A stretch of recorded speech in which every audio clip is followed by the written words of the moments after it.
के साथ हैं पूरी तरह से, हर तरह से। कांग्रेस कह रही कि हमने आदिवासियों के लिए जितना किया उतना किसी ने नहीं किया। आपसे जानना चाहता हूं, आदिवासी क्या सोचता है? क्या आदिवासियों के साथ आपको लगता है बीजेपी है या आदिवासियों के साथ आपको लगता है कांग्रेस है?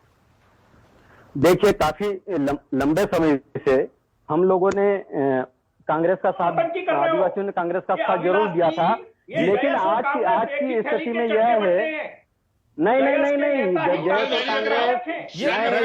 रजनी जी आपका ये सवाल मैं सीधे लेता हूं। कभी भी रजनी जी आपका ये सवाल सबसे पहले मैं माफी चाहूंगा लोकेश जी, ना रजनी जी मैं आपका सवाल सीधे ले रहा हूं। बताने की कोशिश मत करो अभिलाष जी, ये जयस के नेता ही कांग्रेस के विधायक है इलाहाबादी। नहीं, आप बिल्कुल गलत बोल रहे हैं, बेबुनियाद आरोप लगा रहे हैं। जयस के नेता कभी भी कांग्रेस नहीं है। जयस के नेता कभी भी, जयस के लीडर कभी भी कांग्रेस के नेता नहीं है। खैनी के चट्टे बट्टे नहीं है। एक आदिवासी को बोलने दो भाई, आप भी बताने क्या इनकी रजनी जी बोलने तो दीजिए।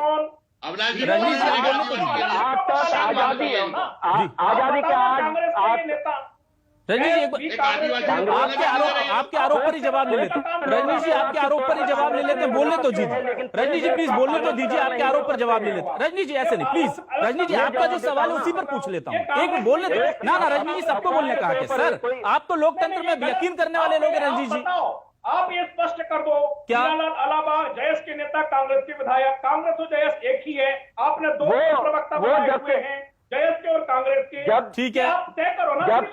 ठीक है, आपने बोल दिया सर, हम कह रहे हैं ना, आपने स्पष्ट कर दिया, मैंने आपको वक्त दे दिया स्पष्ट करने का। जब से कांग्रेस की सदस्यता ज्वाइन किए हैं, हीरालाल अलावा जी जब से कांग्रेस की सदस्यता ज्वाइन किए हैं तब से वो जेएस के नहीं है। हमारी जेएस की गाइडलाइन में स्पष्ट रूप से लिखा हुआ है कि जो कोई भी व्यक्ति राजनीतिक दल का समर्थक या सदस्य हो जाएगा तो वो एक थाली के चट्टे बट्टे नहीं है। कुछ लोग अपवाद के तौर पर जरूर हो सकते हैं, लेकिन पूरे देश पे आप बेबुनियाद आरोप नहीं लगा सकते हैं। ठीक है, आजादी के बाद आज तक न कांग्रेस न बीजेपी ने कभी भी आदिवासियों का भला नहीं किया। जब हम 5वीं अनुसूची की बात करते हैं तब न कांग्रेस हमारे पक्ष में खड़ी होती है, ना बीजेपी हमारे पक्ष में खड़ी होती है। तो कांग्रेस के विरोध में खड़े क्यों नहीं होते आप लोग? कांग्रेस के विरोध हम लोग एक मिनट कांग्रेस अग्रवाल जी एक मिनट बोलने दीजिए। अग्रवाल जी वो दोनों के लिए बोल रहे हैं। अग्रवाल जी प्लीज, अग्रवाल जी वो दोनों के लिए बोल रहे हैं, प्लीज उनको बोलने दीजिए। अग्रवाल जी उनको भी वक्त दिया मैंने। ना अग्रवाल जी प्लीज, सामाजिक संगठन रजनीश जी प्लीज बोलने दीजिए, दोनों के लिए बोल रहे हैं। उनके बाद आपके पास आता हूँ। उनके ना आप उनको बोलने दीजिए Rajnish ji. Rajnish ji this is not done, आप उनको बोलने दीजिए। This is not done Rajnish ji, please वो बोल रहे हैं दोनों के लिए, आपके पास आता हूँ नहीं है। जय संवैधानिक अधिकारों अरे वो दोनों के लिए बोल रहे हैं सर, आप सुनिए तो दोनों के लिए बोल रहे हैं। वो अलग अलग मुंह से करने वाले, ऐसा थोड़ी चलेगा। वो दोनों के लिए बोल रहे हैं सर, अलग अलग मुंह से एक ही आदमी कैसे हो सकता है जब वो कांग्रेस के खिलाफ बोल रहे हैं तो एक साथ खड़े होने वो कांग्रेस के खिलाफ बोल रहे हैं। रजनीश जी आप इसको मिसगाइड मत कीजिए प्लीज, मिसगाइड मत कीजिए सर। वो कांग्रेस के खिलाफ बोल रहे हैं। ना आप ऐसे मेरे दर्शकों को आप भड़काइए मत प्लीज। एक मिनट मैं आपके पास आ रहा हूं, उनको भी बोलने दीजिए सर, वो भी मेहमान है सम्मानित। बोलिए सर। जी, आज कांग्रेस ने बड़वानी में आदिवासी अधिकार समागम यात्रा निकाली। क्या आजादी के बाद आज जाके उनको आदिवासियों की याद आई? और बीजेपी जो कहती है आदिवासी हितैषी, कहाँ आदिवासी हितैषी है? जब 5वीं अनुसूची की बात आती है, जब 5वीं अनुसूची का हम अनुपालन की बात करते हैं, धरातल पे लागू करने की बात करते हैं, तब दोनों ही पार्टियां नकार जाती है। जब वोट की राजनीति करनी होती है, दोनों ही पार्टियां आदिवासी हितैषी बन जाती है। कांग्रेस में कुछ अपवाद के तौर पर कुछ लोग हो सकते हैं जो कांग्रेस की सदस्यता ले लिए हो, लेकिन वो जयस से ताल्लुक नहीं रखते हैं। ये हमारी गाइडलाइन में स्पष्ट रूप से लिखा है कि जो भी व्यक्ति राजनीतिक मेरा सीधा सवाल है, सदस्य होगा वो जयस से पूर्णतः समाप्त हो जाएगी उसकी सदस्यता। तो हीरालाल अलावा जी या कोई और भी व्यक्ति जो कांग्रेस की सदस्यता ले चुके हैं वो जयस के नहीं है। ये स्पष्ट रूप से कह देना चाहता हूं। जयस पूर्णतः सामाजिक संगठन है और समाज के हक अधिकारों के लिए बात करता है। और दोनों ही पार्टियों ने आज तक हमारे समाज के लोगों को बेवकूफ बनाए हैं। जब वोट की राजनीति करनी होती है तब तक वो आदिवासियों के पास आ जाते हैं। आपको हम एक चीज स्पष्ट कह देते हैं, हम कह रहे हैं 5वीं अनुसूची को धरातल पर लागू करवा दीजिए, उसमें समस्या कहां आ रही है? ठीक है, जब हम कह रहे हैं कि आदिवासियों के पूर्ण की व्यवस्था संविधान में लिखी गई है, तो संविधान। रजनीश जी ये मांग आपने सुनी, बीजेपी का इस मांग को लेकर क्या स्टैंड है रजनीश जी, 5वीं अनुसूची को लेकर? ये उनसे पूछो जिन्होंने वादा किया था, और उनसे कहो जिन्होंने गलबैया करते हैं, जो जयस के आपने दोनों को अलग अलग बताने का काम कर रहे हो। दोनों एक से कांग्रेस से पूछो 15 महीने में क्या किया।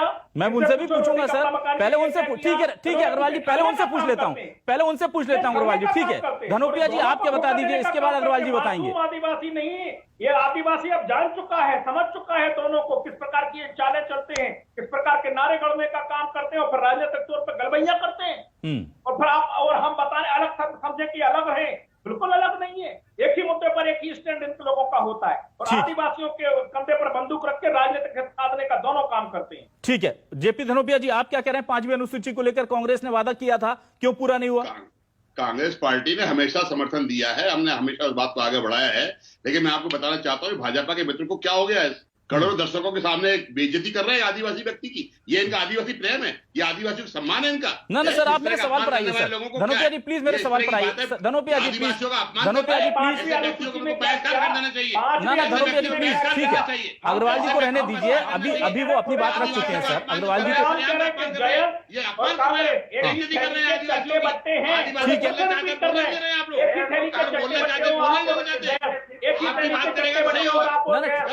ठीक है।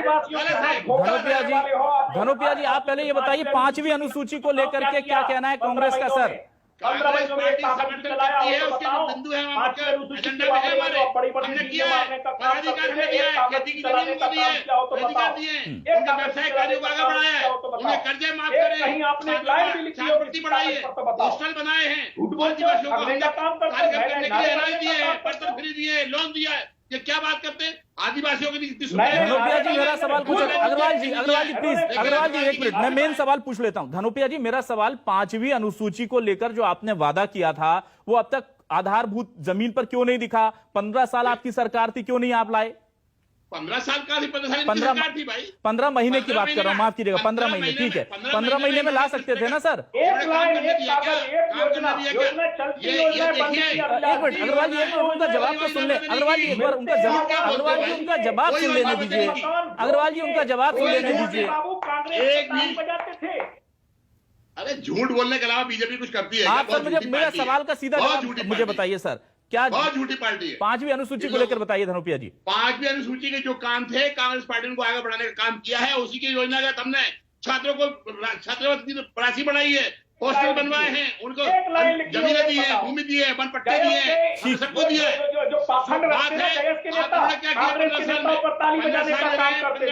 ये भी पाखंड रखने का काम करते हैं, ठगने का काम करते हो। भ्रष्टाचार में डूबे हुए लोगों, आदिवासियों को बोलने तक नहीं देते हो आप लोग। सत्ता से बाहर हो गए, भ्रष्टाचार कैसे लूट लेते थे, अच्छा, ठीक है, लूट लेते थे कांग्रेस के लोग। आदिवासी लोकेश जी मैं आपसे जानना चाहता हूँ 3 बिंदु अंतिम में एक बस 10 सेकंड के लिए लोकेश जी 3 मांगे आदिवासियों की सबसे प्रमुख मांगे जो है वो आप मुझे मेरे दर्शकों के सामने रख सकते हैं, तो 10 सेकंड 15 सेकंड में रख दें प्लीज लोकेश जी। नहीं, पहले तो ये बताएं कांग्रेस के साथ में 15 महीने क्यों करते थे? 15 महीने में एक बार भी विधानसभा में चर्चा बिना राज्यपाल को कोई मिलने गया। बजट होता है और कांग्रेस के साथ में लगाया जाना चाहिए, ना तो बीजेपी गवर्नमेंट लगाती है, ना ही कांग्रेस गवर्नमेंट लगाती है। उसको क्षेत्र विकास में लगाकर अलग अलग विभागों में उस पैसे को बांट दिया जाता है। जब हम कह रहे हैं आदिवासियों के हमारे अधिकारियों को ज्यादातर लागू कर दीजिए, वहाँ ये वोट बैंक की राजनीति करने के लिए आदिवासी के पास बार बार आए। कांग्रेस ने आदिवासियों को धोखा दिया, आपने विरोध क्यों नहीं किया? जयस के कई छोटे बड़े नेता रैली में क्यों थे? जयस के कई छोटे बड़े नेता रैली में क्यों थे?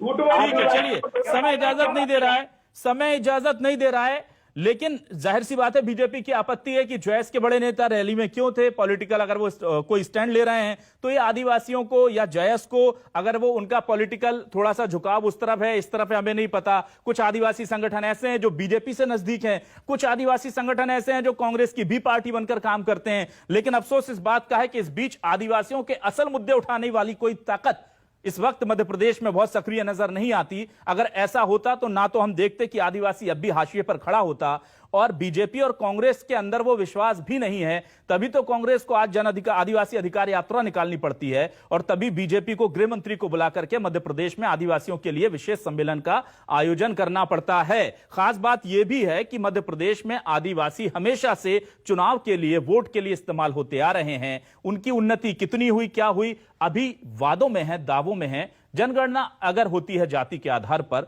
तो शायद कुछ डेटा मिले जिससे पता चले कि मध्य प्रदेश में आदिवासियों के हालात कितने बदले हैं। रजनीश जी आप हमारे साथ जुड़े, बहुत बहुत शुक्रिया आपका। जेपी धनोपिया जी आपका भी बहुत बहुत शुक्रिया, और साथ ही साथ राष्ट्रीय प्रभारी हमारे साथ जुड़े थे लोकेश जी जयस के, उनका भी बहुत बहुत शुक्रिया। तमाम दर्शकों का शुक्रिया।